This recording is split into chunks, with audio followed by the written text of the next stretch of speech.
Washington. Senator Tim Scott has spent much of his career trying to avoid letting the color of his skin define his political identity, keeping a line at the ready to offer to new acquaintances, "I am a Christian who is a conservative," he likes to say, "and you may have noticed, I'm black."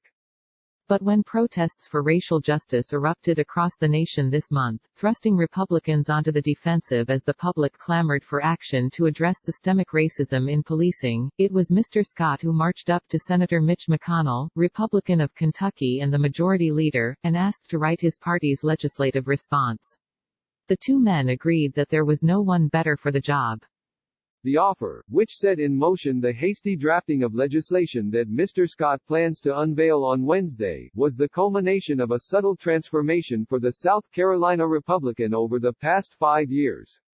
Once determined to make his name on issues like tax cuts and entrepreneurship, rather than his historic status as the first black senator from the South since Reconstruction, Mr. Scott has bit by bit, sometimes reluctantly, become a leader in his party on matters of race.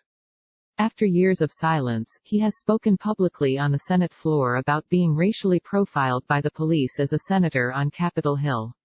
It fell to him in 2017 to privately counsel President Trump about the long history of racism. And last week, Mr. Scott was the one who stood up in a room full of white Republicans and made a private pitch for a proposal that could answer the strident calls for change, without betraying bedrock party principles. The emerging bill is expected to be far narrower than the sweeping law enforcement overhaul that Democrats have proposed and far short of what civil rights leaders say is necessary, but its very existence reflects a personal and political journey for Mr. Scott and his view of what can reasonably become law. "We can all sense the opportunity that is before us," he said on the Senate floor on Tuesday. "More than at any time I can remember, people of all ages and races are standing up together for the idea that Lady Justice must be blind." Friends and colleagues say Mr. Scott's thinking on matters of race actually began to shift much earlier, in 2015, after his hometown, Charleston, confronted two tragedies in quick succession: the shooting by a white police officer of an unarmed black man, Walter Scott, and then the massacre by a white supremacist of 9 black churchgoers as they prayed at Emmanuel AME Church. Now, Republicans are looking to Mr. Scott, 54, to be the party's leading voice in Congress's first major debate about policing in a quarter century, injecting an authoritative conservative voice, who, as he might put it, also happens to be African American, into the mix. "He has a particular strength in this moment that other people don't have," said Mark Sanford, a former congressman and governor of South Carolina who served alongside Mr. Scott. "It's one thing for a white guy to stand up. It's a very different thing for a black man to stand up and say, well, let me tell you about my personal experience." Mr. Scott, who is frequently described as an eternal optimist guided by his faith, has an exceedingly difficult task. He is trying to balance calls from police unions who are resisting changes and civil rights groups that are clamoring for it, as well as conservative members of his own party and liberals like Senator Cory Booker, Democrat of New Jersey and the only other black man in the Senate.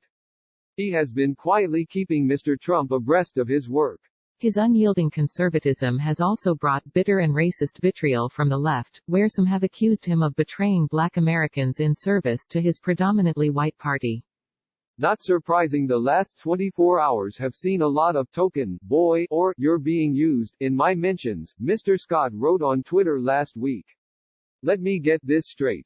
You don't want the person who has faced racial profiling by police, been pulled over dozens of times, or been speaking out for years drafting this.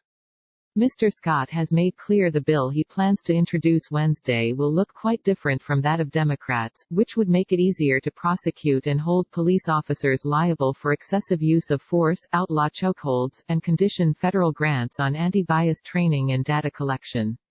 He has signaled that the reforms in his bill will largely be targeted at the local level, and has explicitly ruled out a Democratic measure to change qualified immunity, which shields police officers from being held legally liable for damages sought by citizens whose constitutional rights are found to have been violated. One of the other things that has been a big deal to him is this sense that if you are a black man in politics, you automatically agree with other black people in politics, said Senator James Lankford, Republican of Oklahoma and a close ally who is working with Mr. Scott on the bill. There is this quiet kind of pigeonholing of people of color to say you all think alike. A spokesman declined to make Mr. Scott available for an interview. Raised by a single mother who worked 16-hour days as a nurse's aide, Mr. Scott grew up sharing a bedroom with his mother and older brother. He did not see the ocean, which carried his ancestors to the United States as slaves in the early 1800s, until he was a young man. Mr. Scott has said the trajectory of his life began to change in high school, when he met the owner of a local Chick-fil-A who pushed Mr. Scott, then a high school football star, toward business, laying the foundation for his later embrace of the Republican Party and Mr. Scott's personal mission statement, to have an impact on the lives of 1 billion people. He found faith in college, quit football and contemplated the seminary. Instead, Mr. Scott went into business, becoming a successful insurance salesman and running, in 1995, for a seat on the Charleston County Council. He eventually rose to chairman and won a seat in the state legislature. In 2010, as the Tea Party wave was sweeping the country in backlash to the first black president, Barack Obama, Mr. Scott decided to run for Congress. When the historical significance of the election was pointed out to him by a local reporter, Mr. Scott bristled. "The relevance of me being black is really, fortunately, irrelevant," he said then. The voters voted for a guy who they felt represented their values. But in the summer of 2015, Mr. Scott began to focus more intently on matters of race and its significance in America. Within days of the shooting at Emanuel AME, he was standing next to the governor at the time, Nikki Haley, as she called for the removal of the Confederate flag from South Carolina's State House. Some senior Republicans were privately frustrated at the time that Mr. Scott, given his status as the lone black Republican in the Senate, had not spoken alongside Ms. Haley, instead choosing to issue a written statement. Afterward, Mr. Scott and Representative Trey Gowdy, a fellow South Carolina Republican, traveled around the state holding meetings between police officers and black pastors that Mr. Gowdy said evolved into frank, raw conversations about the state of our justice system. Mr. Scott began calling up Mr. Gowdy, a former federal prosecutor, each time an officer-involved shooting burst into the news, inquiring about the legality surrounding the use of force and the burden of proof in the justice system. "Look at that. Tell me what you see," Mr. Gowdy recalled Mr. Scott asking.